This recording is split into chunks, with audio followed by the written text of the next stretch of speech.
I used to think that struggling in friendships and struggling socially was like the biggest red flag of all time, and I want to talk about why I changed my mind. I used to subscribe to this very black and white thinking that if you cannot maintain friendship, if you have one too many ex best friends, if you've been kicked out of a friend group here and there, that you are the common denominator. You are the bad egg of bad eggs, and all of the other eggs, like myself, should be afraid of you. It was a way to protect myself, I think.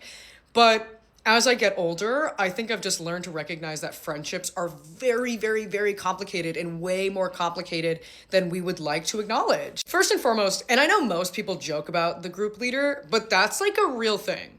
You need to be able to acknowledge the influence and power that certain group leaders will have over a friend group. Like, there are group leaders, and then there are group leaders, okay? And if you piss off the group leader in certain friend groups, you're done for. I've seen it happen to my friends before where it's like, Queen Bee got mad at you at the bar. Guess what? You're never going to the bar ever again. People like having someone to look up to. People like groupthink.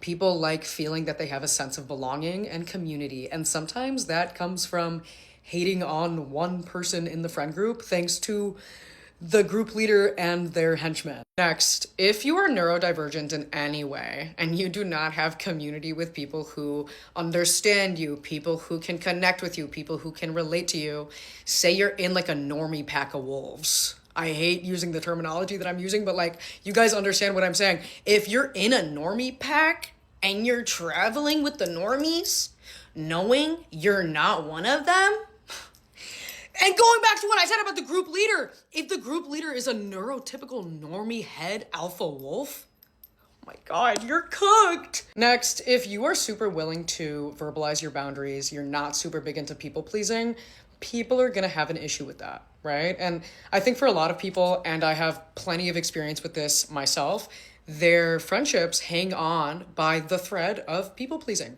I am willing to tolerate a certain level of disrespect so that we can sustain our friendship. I also think that people change. People grow out of certain phases. They grow out of certain people as a result. Like, I have had certain friends for such a long time, and I'm so grateful.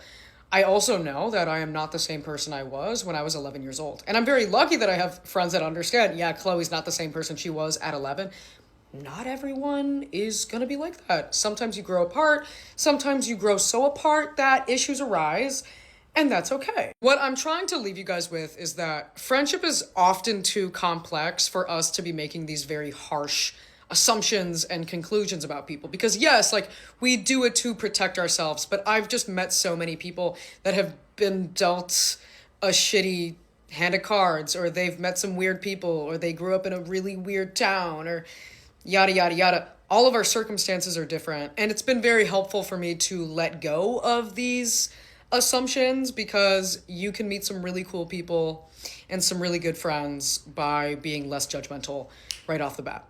So that's my little 2 cents for today.